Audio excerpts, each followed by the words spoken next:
Wow, Daniel, what an amazing space you have here.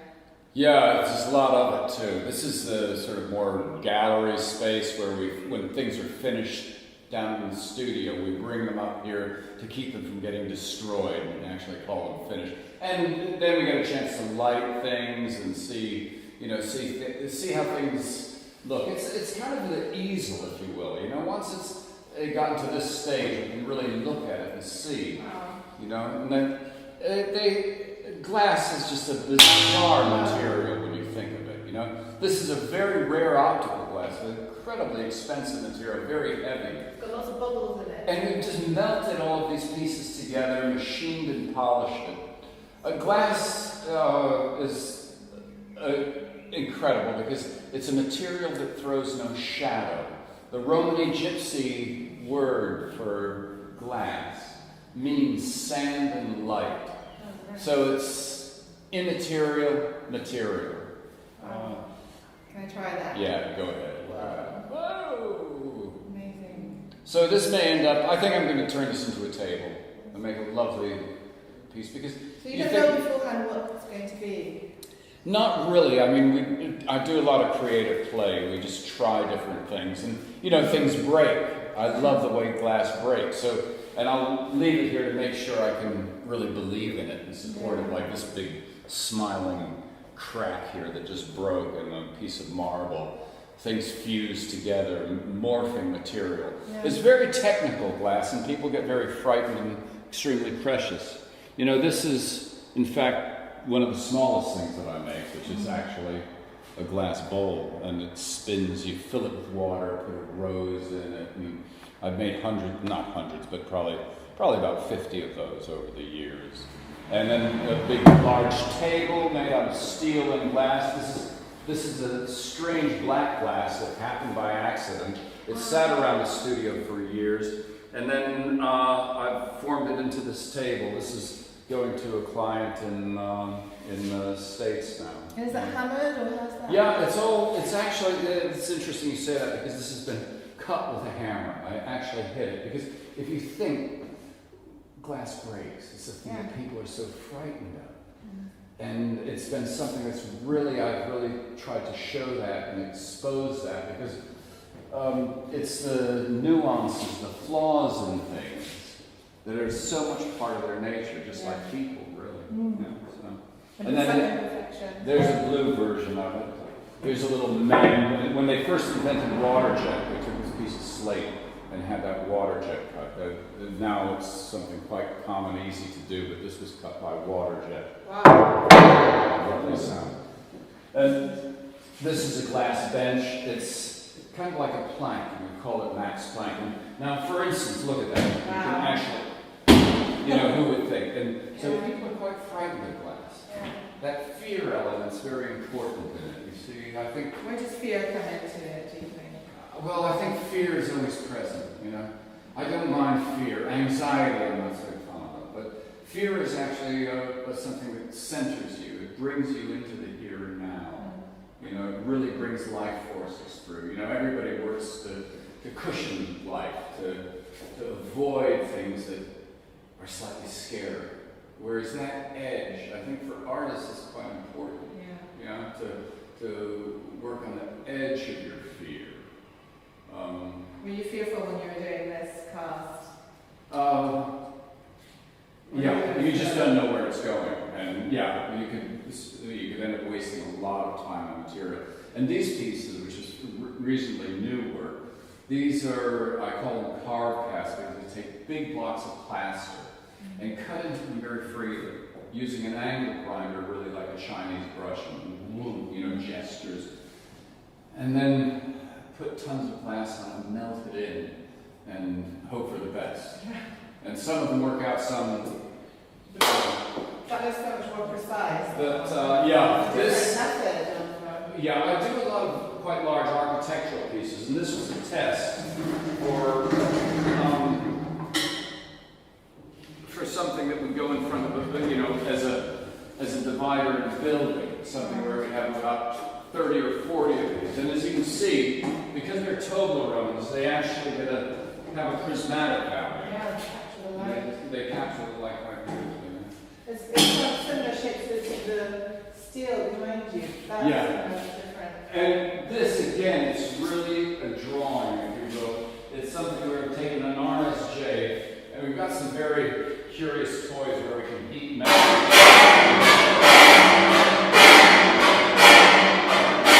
And what a pleasure that is after glass, because working with glass for, half a quarter of a century or whatever, to work into steel. So each of these things, they have a different quality. Glass is very much from the heart up. Steel's much more, got guts of iron. Steel has a whole different feeling. Wood is something different. So all of these materials have a kind of resonance or meaning to people. And it's quite important. And talking about meaning, what gets you up in the morning when you want to make these? The alarm bell. No, I just work every day. So basically, I come in, I ride the canal from Maida Vale up here, and then we start. We had 2 or 3 people who we're working with. Of course, during COVID, everything's shut down, so I've been on my own pretty much, so it's quite interesting.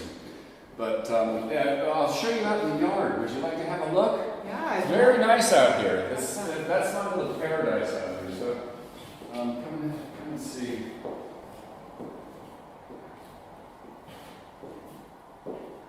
this is.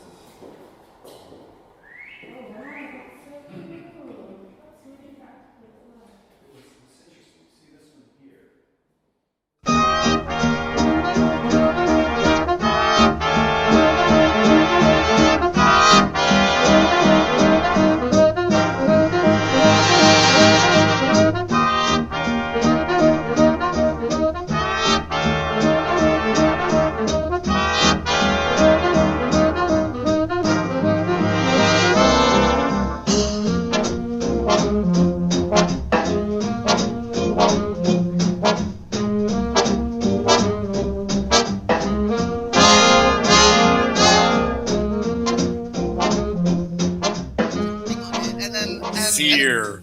Exactly, fear. It's all in the mind. Yeah. Yeah. It's really interesting, the different materials that you had, and then the metal, and then I was like, oh, that's so precious. And you think of art as being this very precious thing, but then you're kind of banging it and breaking it and making sounds and resonating sounds with it. And I found that really quite liberating as in a studio visit to be able to interact and not worry about anything breaking or moving or. How cool. Yeah. It's very important. That fear issue is, as we know now with COVIDation and all of these things, that of course fear, what we perceive as fear, is many. There are different levels of it, and some of it really belongs there and is really important. It keeps us from. Because fear is made for a reason, isn't it? It's to stop you from falling off a cliff or burning yourself, but actually. It also leads to a kind of conditioning that leads towards people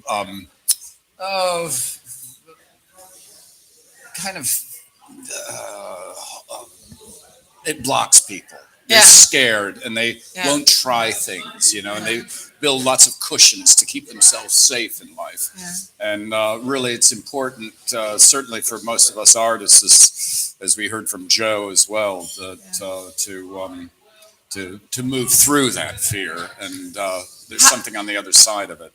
Yeah, the other side of fear. There's some people say that what is there on the other side of fear, would you say, in your experience? Well, I think, they used to put guardians at the gateway, these terrific monsters, in Babylon or whatever. They had the two scary things that are at the pyramids in Babylon. And they even in churches today, they have them. Yeah, and I think they scare the ego. They frighten the ego, and if you get terrified of that, don't mess with it. If you don't know what diddy wah diddy means by now, don't mess with it. Really. So, I mean, when you that is again in the mind, So it's interesting when you talk about glass, because the meaning of glass is sand and what is the spiritual. The Romani Gypsy word for glass actually means sand and light. So it's material and immaterial. Yeah. I suppose we could say light is material, but we don't really think of it that way. And when you think of it, glass glass has a quality of dimension. I mean, we can Don't break. I mean, there's lots of breakable glass, but I love this. I love this. Yes. That one there as well. Yeah. I mean, we can see through it. It doesn't really throw a shadow, but it distorts reality in a way, or it creates another dimension, doesn't it? Because it's a really magical material. It's prismatic, and yet the material breaks. Yeah. And that's where the fear comes in, is that we're scared to break it. And generally, glass has been treated so preciously, whereas part of its characteristic is the fact that it breaks. Yeah. And it reveals something quite beautiful. In the 80s, when a lot of this started, or my work first really began in glass, it really started around breaking it. And it's been a hard thing to lose, because it really is one of its major characteristics. And when you crack it, it gets all sorts of interesting patterns and feathers along there. And when you think of that break, or that fracture, there's a parallel in people. Like, what is a person, who's perfect? There's been so much energy put into rendering material, and controlling material quite perfectly, whereas a lot of the techniques in glass that are not hot techniques, like blowing or melting, are destructive, and you actually have to break it to release this quality and this energy. And I think that the metaphor in materials, I think there's an ancient tradition to think of where materials, how we respond to them. I mean, people talk about having guts of iron, a heart of glass. Glass definitely sits between this area and this area, and it might be esoterically linked to the heart and throat chakra and these. So it is a remarkable material. And that one also, the kind of long pole. You look through, and it's like a different. And this is quite extraordinary. I love that. You see, you get this. Yeah, look at you. Quite strange. And then, of course, if we do like this, you get a whole kaleidoscope. Have a look through there. Yeah, let's see. Hold on. Oh yeah! Wow, that's amazing. That's another reality. Can I pass it along? Is that all right? Can I pass it to? Can I pass it? Yeah, there you go. Everyone can experience it. And so a lot of the glass that I use is actually just very thick window glass. It's industrial glass. And traditionally, this wasn't a province of artists. This was tended to be only used in architecture. And I love the way in glass factories, this material, in fact, a lot of the work that I do has hundreds of layers of glass. Yeah, like your sculpture here, that's broken glass. That's right. So many different layers of it. And it's kind of a statement of broken is beautiful as well. Yeah. And actually sometimes more beautiful than the thing that is too controlled. So because the breakage has this chaotic element that is life essence in itself, and it has its own beauty, which brings in the randomness of creativity. Hello, you've said it all for me. It's so true. Yeah. I think that again, it's this flaw, or this wildness that also has this danger. I mean, you do have to treat this glass with respect. And something that I've one of the things that I've worked with a lot is building constructions out of hundreds of layers of glass. Yeah. And glass is actually stronger in compression and structurally than granite. Really? Or concrete. Far stronger. I'm so surprised by that fact. So that so a lot of these sculptures that the larger works that like I'm this doing. table here, I mean, that is... Yeah, I mean, the legs, things like this here, are what you call post-tensioned. And we shish kebab the glass in hundreds of pieces layered together, and then bolt it with what's called a torque wrench, and we tighten it effectively. It's like putting a car on top of it. And it doesn't break. So if you know the rules of this, and this has gone on endlessly in my work, and we. Yeah. Is it through experimenting that you figure this out? Yeah. And has anyone taught it to you, or do you just try it out and see what happens? And in fact, I probably am the inventor of that, because people had layered glass and bonded it together before, and I was just lazy. I couldn't imagine gluing all of these things, so I just drilled holes in it and bolted it like Lego. Oh, how cool! And then when we did this project in the Victoria and Albert a few years ago, we had to do laboratory tests to prove to the structural engineer that this would work. For the health and safety, and make sure that it, Totally. Yeah. And we took a 6-inch cube of glass, like they destruction test concrete. Yeah. And the press in the laboratory couldn't break it. Really? So, wow. I mean, it must have gone, to hundreds of tons compression. Yeah. So that proved certain things, and then everything was derived from there. So then the science came into it. And so for quite a long time, I made very large works. Because this is public art installations here. Yeah. An outdoor versus indoor. How do you manage that? Outdoor installations and indoor, commissions per se. Yeah. Is there a different method, or is it the same thing in different contexts? And because there's the idea of space and relationship to the public and to the viewer that is quite different. And internal space, it's an intimate relationship with the piece of work, whereas outdoor, it's a public. People are passing by, and you want them to stop and look. How does that? Does that condition your way of creating it, or does it just? It does, and in fact, it's a little bit of a nightmare. In fact, I think when in the sort of my mid years, or in my 30s, or from the 80s into the 90s, I made a lot of very large sculpture, and I probably took on the role, sort of managerial role, much more like an architect or a designer, and it meant drawing all of these things up, calculating them, having them engineered, making sure that the thing would last and not fall apart in 20 years. And that became, I think, creatively for a lot of the part of us as artists, is a kind of compression on that. It's really boring and it's tedious, but it enables you to do quite large things. And quite beautiful things, because the scale issue, like these large walls of this piece, by the way, is called Whole Apart. And if you see the negative space in there, is actually the same as the positive space.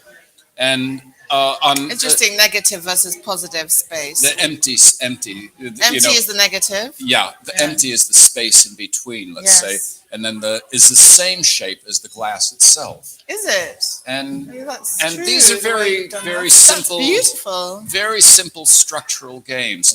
And it's called Whole Apart, because the space in between. Yeah. Oh, So that's very spiritual. I think there's a lot of spirituality in your work. From talking to you, there's the kind of craft and the very physical aspect of the work, but there's also a kind of ephemeral spiritual side to it.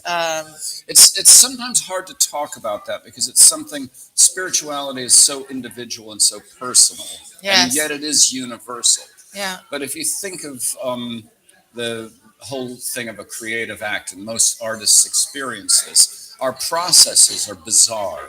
Each artist is completely different, and you follow an internal guidance, which is highly individual, and yet it's coming from something that we don't even know. We use our reason, but we also follow our hearts, and that's extremely important. Now, with materials, I mean, if you think of materials, glass is synonymous with light. Look at the light coming through this. That's astounding. And again, I've worked with this sort of fracture image quite a lot. And there's certain things that happen in there that you have to really experience in film or in an actual seeing a piece personally, because it's the way it moves and how the light moves in these things. So, And so for you, looking forward to like the next phase, because you've got the most amazing studio space with all these different massive machines, and you've got the kind of large scale machines, and then you've got the kind of more what is the next phase? Do you see, has this kind of quiet time of making shifted your perception, and do you have a new trajectory, or are you going on the same flow path that you were always going to do? Or? Well, like all of us, there's always this factor of money, of being able to support earning a oneself living as an artist. And pay for the rent, which is a really major issue. So I do a lot of work on commission, which oftentimes comes from a sort of back catalog of forms. But I'm fortunate in that I'm able to experiment quite a lot. So what I've done after many years of layering glass, I've gone into melting glass, and I take. You do that at your studio, melt glass? Yeah, and we actually melt the glass into huge plaster molds. Wow. And I'm trying to find methods again that have this freedom, the spontaneity of painting. Yes. My history or my training was in painting. I studied painting here in London at the Central School of Art, and was fortunate to work around visionaries like Cecil Collins and then the sculptor Bill Turnbull. They were both tutors of mine when I was a student. Oh, great! And out of that, I've looked to find a way of actually drawing with glass. Because this looks like a painting to me in many ways. Yeah, it's like a huge watercolor, isn't it? Yeah, and there's that fluidity within the glass. It is, yes. Yeah. The colors. Yeah. Painting with glass. And what you have here, that is basically like a picture plane. It distorts the image behind. So as you walk by it, all of these big discs of color flicker and move. Yeah. And so it's really a kind of physics. Yeah. This is an area that I definitely want to expand on. It's very important as well. I think there are a few things about being able to draw in the material. So the plaster work, which I'm doing now, where I carve into the plaster gesturally with angle grinders and different tools to try and get that same freedom that you get with a brush. Yeah. It's one of the things in sculpture that the materials are quite unforgiving, and there's a lot of inertia in working. I'm not a conceptual artist. I'm really a perceptual artist. Yes, you figure it as you're working. As I'm working with both steel and glass, and so a lot of it has to do with tricking forms out of there, trying to get something that hasn't been done before. There's no point in discovering penicillin twice, and so one always wants to be operating a little bit in the frontier of things. And so some of the things I'm trying are really unprecedented in carving into plaster molds and then melting forms into them.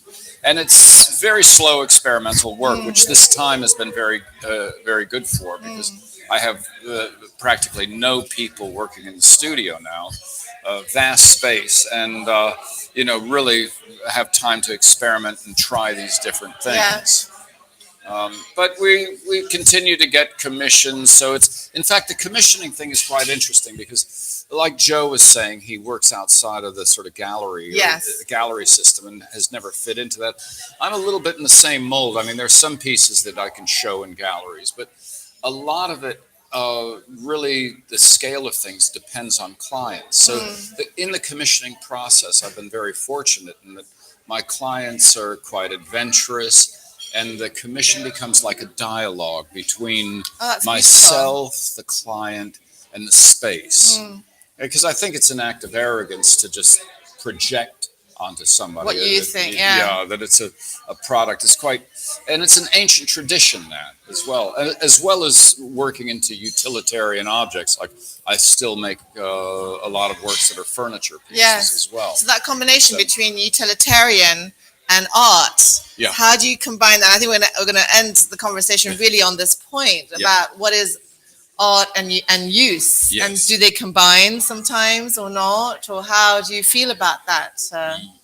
No, I definitely lean in the art end of things. I mean, this object does have a function. It's the entrance of General Motors headquarters in Detroit, and it makes a statement. It has a certain impact when people walk in, because they had a problem in the architecture, didn't know quite what to do, and they invited me to design something that would address various issues there. So art does actually have a function.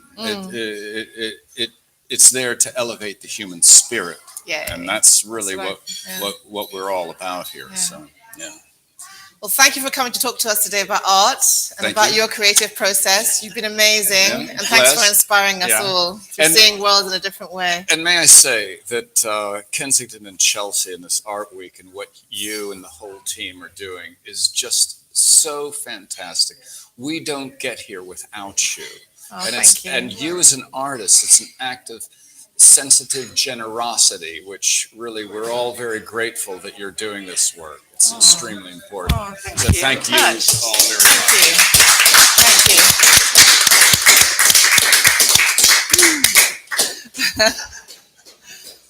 Thanks for that, Danny. Thank you. That was such a great I am. conversation. It's always a great conversation with you. It's always an inspiring, good conversation. Yeah. I'm You're always very nervous. vocal. No, you didn't come across as nervous at all. nervous. No, you were really natural and came up, some really good points were made. I hope so. Well, you ask good questions. So.